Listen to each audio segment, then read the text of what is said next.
우리는 믿음의 모험을 하고 있는 것입니다. 눈에 보이지 않고 잡히지 않는 것을 우리가 바라보고 가는 것입니다. 믿음은 바라는 것들이 시장이요 보이지 않는 것들이 친구다라 말씀하셨습니다. 하나님도 영이시기 때문에 보이지 않아요. 또한 주님께서 주시는 꿈들도 눈에 보이질 않습니다. 눈에 보이지 않고 손이 잡히지도 않아요. 우리 그리스도인은 바로 믿음의 여정, 믿음의 모험을 하는 사람들이에요. 앞이 보이지 않지만 주님께서 명령하시면 가야 되는 것이 바로 우리 크리스찬의 삶입니다. 믿음의 여정 가운데는 여러 장애물들이 있어요. 여러 장애물들이 있어요. 그래서 우리 믿음의 선배들이 또한 나 스스로도 이렇게 고백하기도 합니다. Take care. 조심하라. 예. 스스로에게도 조심하고 주변 사람에게도 또 내 신앙의 후배들에게도 조심해야 된다. 말할 때가 많죠. 하지만 take a risk. 위험을 때로는 감수해야 될 때가 있다는 것입니다. 조심할 때도 있죠. 그러나 우리는 믿음의 모험을 갈 때 이것이 주님의 뜻이라면 위험을 감수할 수 있어야 돼요. 사도 바울도 그가 3차 전도 여행을 마무리하면서 예루살렘에 가게 되는데 성령님도 말씀하시고 또한 에베소 장로들뿐만 아니라 주변 동역자들이 말하기를 예루살렘에 가게 되면 결발당하고 넌 큰 환난을 당하고 어려움 당하게 될 것이다. 감옥에 갇히고 죽을 수도 있는 그 예루살렘에 알면서도 위험을 감수하면서도 그것이 하나님의 뜻이기에 예루살렘으로 사도 바울은 가는 것입니다. 이것이 바로 take a risk. 위험을 감수하는 거예요. 그렇지 않고는 하나님의 놀라운 뜻을 이룰 수 없는 것입니다. 바울이 로마로 압송당해서 로마에서 복음을 가택연금 당하면서 2년 동안 복음을 전할 수 있는 그런 기회를 주님께서 주시는 것이죠.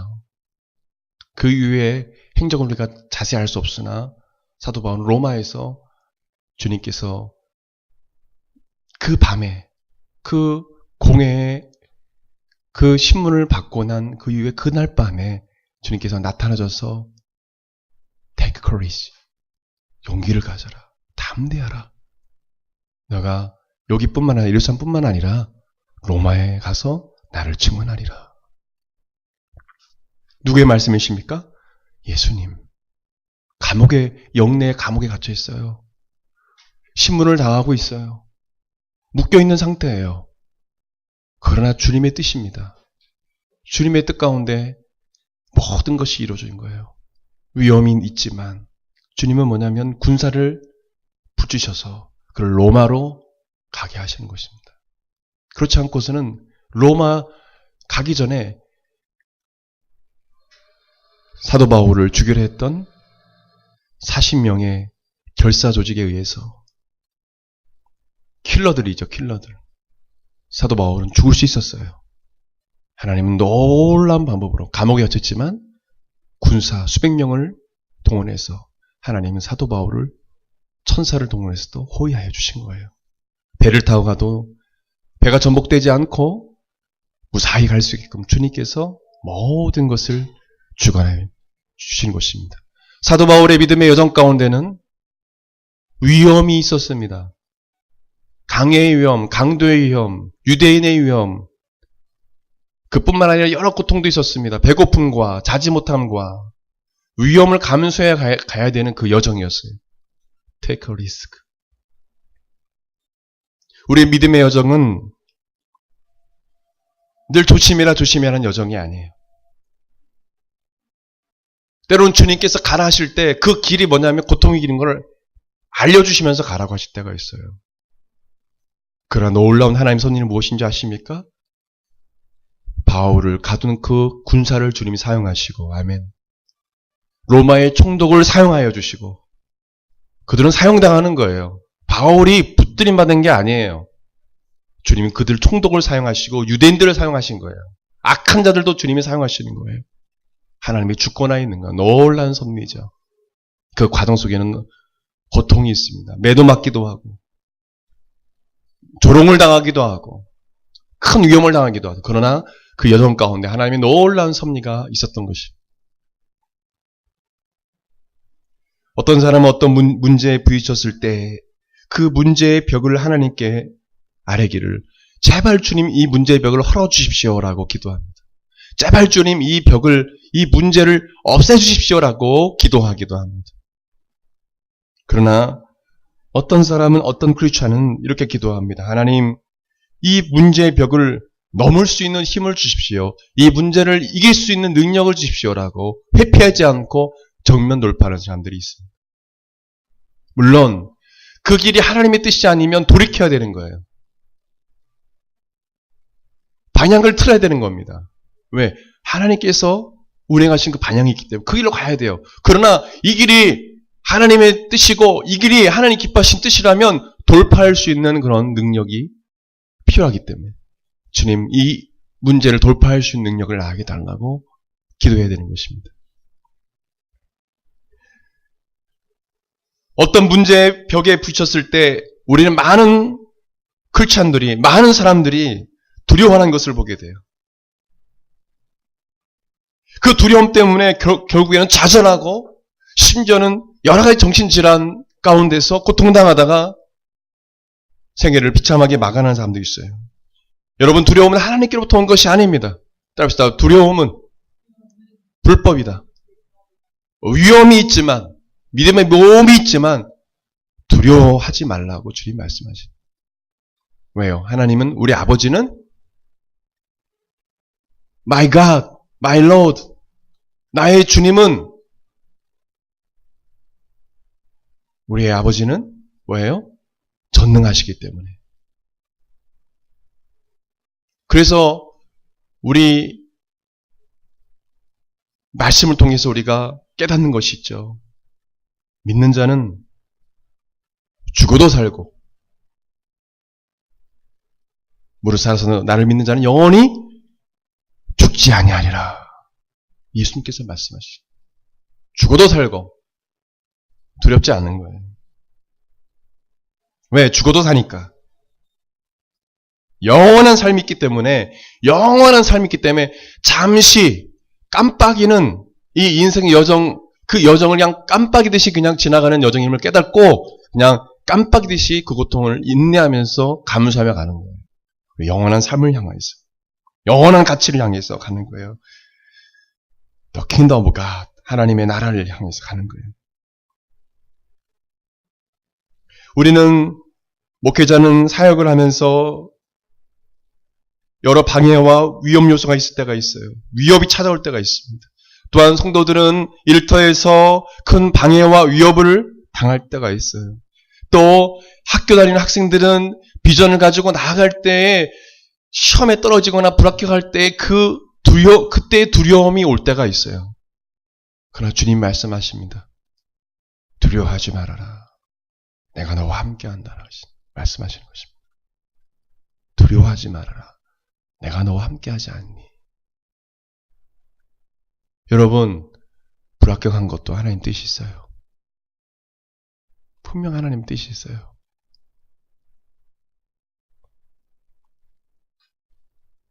사역의 여정을 걸어가다가 주님께서 막으실 때 분명한 여정이 있어요. 분명 하나님의 뜻인데 쉽게 이루어질 일인데 계속 믿음의 여정 가운데 실패가 있고 거절당하고 고통이 찾아올 때가 있어요. 분명 하나님 뜻인데 하나님 뜻 아닌가? 중간에 이렇게 변화돼요. 이거 하나님 뜻 아닌가?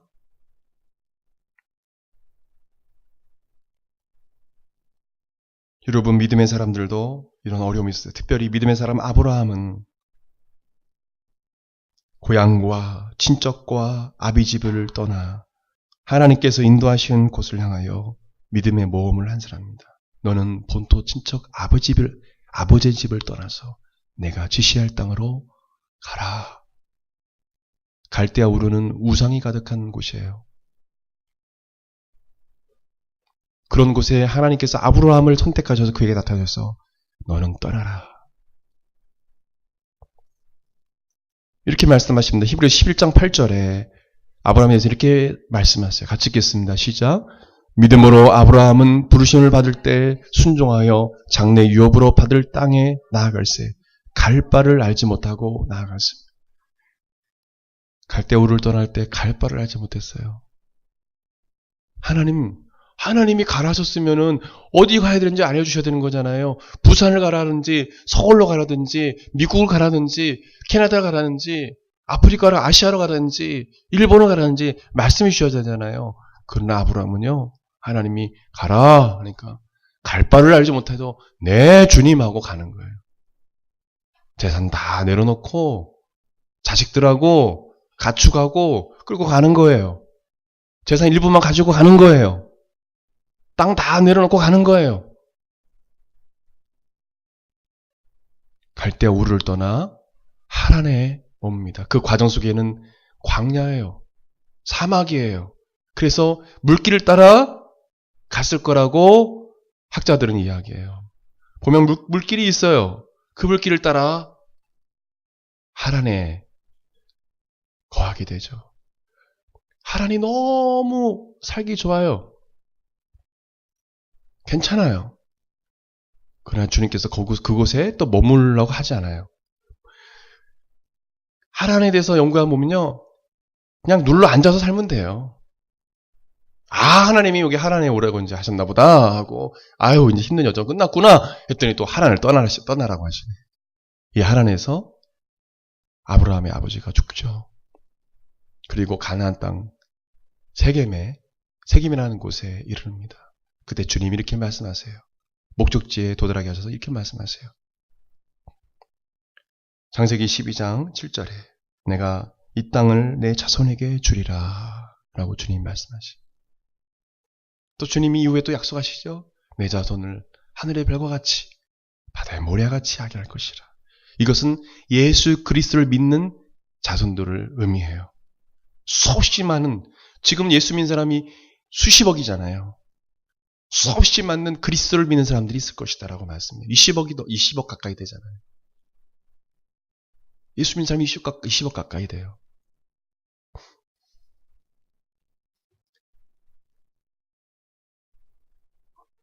아브라함의 믿음의 여정에는요, 많은 어려움과 두려움이 있었어요. 여정에는요. 심지어는 이집트에 가서, 이게 또 환경적인 어떤 위협이 찾아오니까 이집트에 갔는데 자기 아내가 아립다우니까 두려움이 오는 거죠. 자기를 죽이고 아내를 빼앗을까봐. 그래서 바로에게 거짓말을 하죠. 내 누이라고. 이런 두려움이 찾아오기도 하고 그 과정에 여러 가지 위협이 찾아오는 것이죠. 그러나 아브라함은요. 가장 아브라함이 잘한 것은 뭐냐면 주님이 말씀하시면 네. 하나밖에 없는 독자 아들을 이삭을 바치라 하면 네, 주님. 분명한 주님의 뜻이 있겠죠. 여호와 일의 하나님 예배하심이 있겠죠. 이삭을 바치려 할 때 주님께서 예비한 양을 준비해 놓으시죠.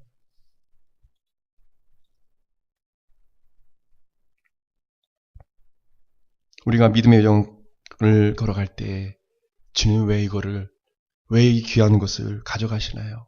제가 이렇게 사랑하는 것을, 이 사랑하는 이 사람을 왜 데려가시나요? 이야기할 수 있어요. 그러나 이 과정 속에 얻는 이 믿음의 여정 가운데 생기는 위협과 고통은 분명한 하나님의 간섭과 섭리가 있다는 사실이라는 것입니다. 분명 우연이 아니라 이유가 있다는 것입니다. 우리는 다 알 수가 없어요. 주님 나라 가게 되면 알게 돼요. 주님 나라가 가면 알게 돼요. 에녹처럼 주님께서 빨리 데려갈 수도 있어요. 너무 이 땅에서 고통스러워할까봐. 건강한데요, 하나님. 그 건강한 사람 어떻게 될지 어떻게 알아요? 더 고통당할까 먼저 데려가는지 어떻게 알아요? 우리는 알 수가 없는 거예요. 조명한 미국 정신과 의사 스콧 팩이라는 분이 있습니다. 이분은 오키나와에서도 정신의학자로 사역을 일을 했던 사람인데, 이 스콧 팩이라는 이 사람이 이렇게 말합니다. 고통을 회피하려는 태도는 오늘날 정신질환과 빈약한 관계의 주 원인이 된다.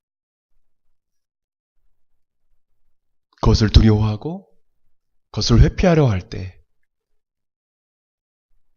정신질환이 생긴다는 거죠. 대인기피증이 생기고 우울증이 생기고 그렇다는 거예요. 위협과 고통이 찾아올 때 두려워하지 말고, 그리고 관계를 회피하게 되죠. 빈약한 관계를 이뤄가게 되는 거죠.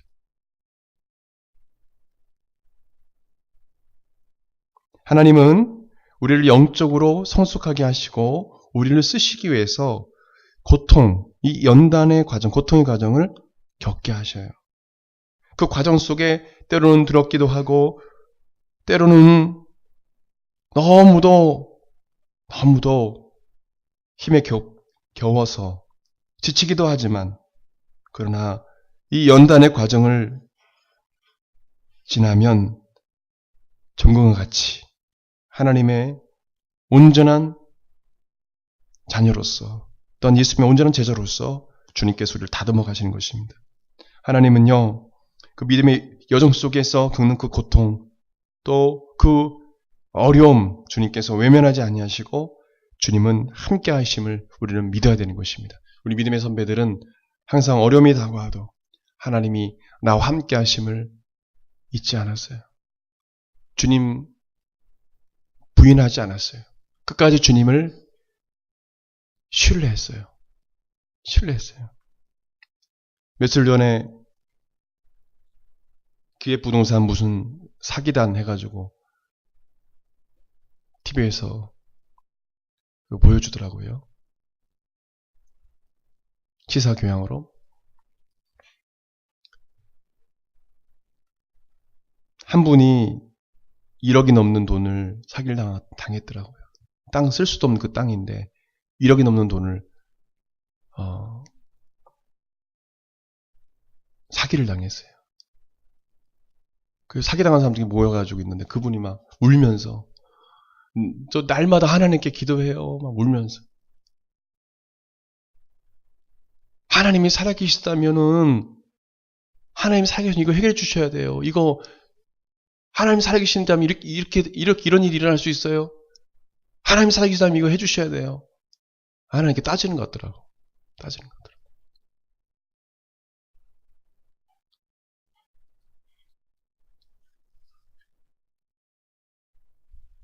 여러분, 우리가 겪는 이런 어떤 고통, 이런 부분들이 있어서요, 하나님께서 우리를 연단하시기 위해서 주시는 고통도 있지만 내가 스스로 나의 죄로 말미암아, 나의 욕심으로 말미암아서 얻어지는 고통이 있습니다. 그러다 불평해서는 안 돼요. 왜요? 하나님의 사람들은 주님의 일을 하다가 고통당할 때도 원망하지 않고 하나님의 일을 했는데요. 자신의 죄로 말미암아, 자신의 실수로 말미암아 얻어지는 그 고통, 그 어려움, 그것을 가지고 하나님을 원망한다고요. 안 되죠. 오히려 내 자신을 하나님께 아뢰고 회개해야죠. 내 죄를 아뢰고 하나님께 회개해야죠. 그때 하나님께서 평안을 주시는 것이죠. 말씀을 마무리하기 원합니다. 오늘 주님께서 주신 이 말씀은 이스라엘을 향하여, 바벨론에 의해서 멸망당할 남유다 이스라엘을 향하여 다시 그들이 멸망할 것이나 회복할 것을 주님께서 말씀하신 내용이에요. 다시 너희들을 회복할 것이다. 너희 주변에 적들이 없게 될 것이다. 너희들은 나의 택한 백성이다. 두려워하지 말라. 내가 너와 함께 할 것이다. 놀라지 말라. 난 내 하나님이 된다. 너를 굳세게 할 것이다. 너를 도와줄 것이다. 나의 의로운 손으로 너를 붙들어 줄 것이다. 주님께서 이스라엘 백성들에게 말씀해 주셔요. 동일하게 우리에게 말씀하십니다. 고통 중에 있느냐? 두려워하지 말라. 내가 너와 함께한다. 놀라지 말라. 난 내 하나님이 됩니다. 내가 너를 굳세게 할 것이다. 너를 도와줄 것이다. 의로운 손으로 너를 붙들어 줄 것이라.